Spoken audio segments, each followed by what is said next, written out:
Okay guys, good morning. So, update nyo na yung sa mga mobile app nyo dahil meron pa tayong isang added feature sa mobile app. Yung ating adjustment with rapid fire, okay na. So, madali nyo na siyang makukuha. Then dito ngayon, meron na tayong save file papunta at papunta sa cellphone nyo at papalabas sa cellphone nyo, papunta sa ECU. Okay? Unahin ko muna yung rapid fire. Mabilisan lang to, napakadali lang naman ito gawin. So currently meron tayong motorsport function, di ba, na natatandaan nyo.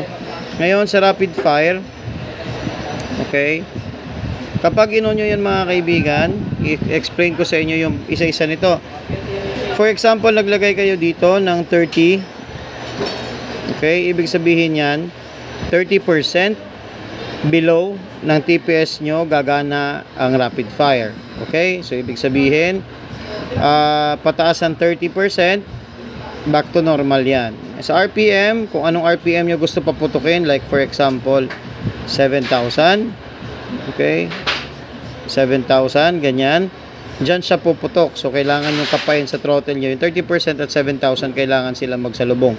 Sa fuel add mga kaibigan, konti na lang ang idadagdag natin sa fuel add kasi yung increments ng ating software ngayon, yung ating map is napakaliliit. So ibig sabihin sensitive ang adjustment nito, kayang-kayang pinuhin. Sa max time naman, pwede kayong maglagay ng mababa lang para mabilis yung putok.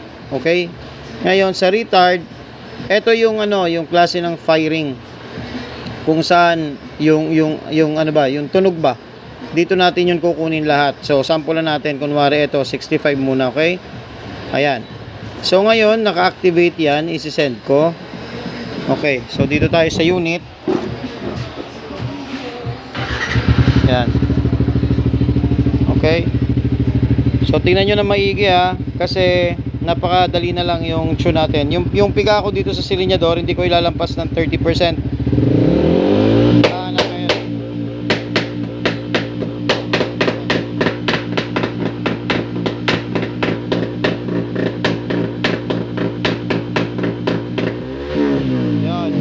Pag nilampas ko siya sa 30%, good yung takbo.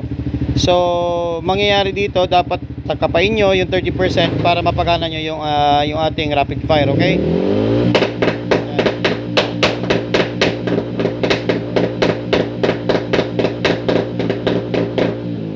yan. So wala siyang hindi nyo makikita yung apoy kasi medyo maliwanag. At okay, off, send.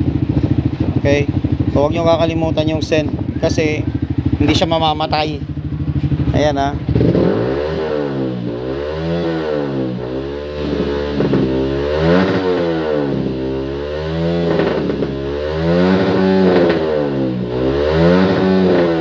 wala na. Ayan, kita nyo. So punta tayo dun sa save and load function. So ibig sabihin, yung save and load function, naglagay na ako ng rapid fire pero naka-off siya ngayon. Pwede ko ngayon siyang i-save. Okay, magdadagdag tayo plus file name. So halimbawa, nakandyan na tayo, SAMP. Pwede kayo kahit anong file name, SAMP rapid. Okay, tapos description, Christmas party.